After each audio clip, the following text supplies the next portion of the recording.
వరంగల్లో దారుణం చోటు చేసుకుంది.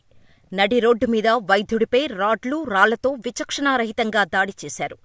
వరంగల్ బట్టుపల్లి ప్రధాన రహదారిలో సిద్ధార్థరెడ్డి అనే వైద్యుడు తన కారులో వెళ్తుండగా గుర్తు తెలియని వ్యక్తులు వాహనాన్ని అడ్డగించారు. వైద్యుడిపై రాడ్లు, రాళ్లతో దాడి చేయటంతో కిందపడిపోయారు. అయినప్పటికీ వదలకుండా విపరీతంగా కొట్టి అక్కడి నుంచి పారిపోయారు. రక్తపు మడుగులో ఉన్న వైద్యుడిని స్థానిక ఆస్పత్రికి తరలించారు. పోలీసులు కేసు నమోదు చేసి దర్యాప్తు చేస్తున్నారు. అయితే దాడికి పాల్పడిన వారు ఎవరు? సిద్ధార్థరెడ్డిని ఎందుకు చంపాలని అనుకున్నారు? ఈ దాడి వెనుక ఎవరున్నారో తెలుసుకునే ప్రయత్నం చేస్తున్నారు పోలీసులు.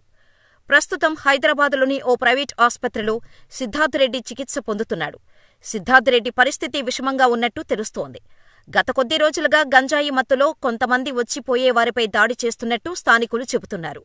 ఈ దాడి చేసింది గంజాయి బ్యాచేనా లేక వేరెవరైనా దాడి చేశారా అనే వివరాలను తెలుసుకునే పనిలో పడ్డారు పోలీసులు. పోలీసులు విచారణ చేసిన తర్వాతే ఈ ఘటనపై మరింత సమాచారం తెలిసే అవకాశం ఉంది. నిందితుల కోసం పోలీసులు గాలింపు చర్యలు చేపట్టారు. వీలైనంత త్వరగా నిందితులను పట్టుకుంటామని పోలీసులు తెలిపారు.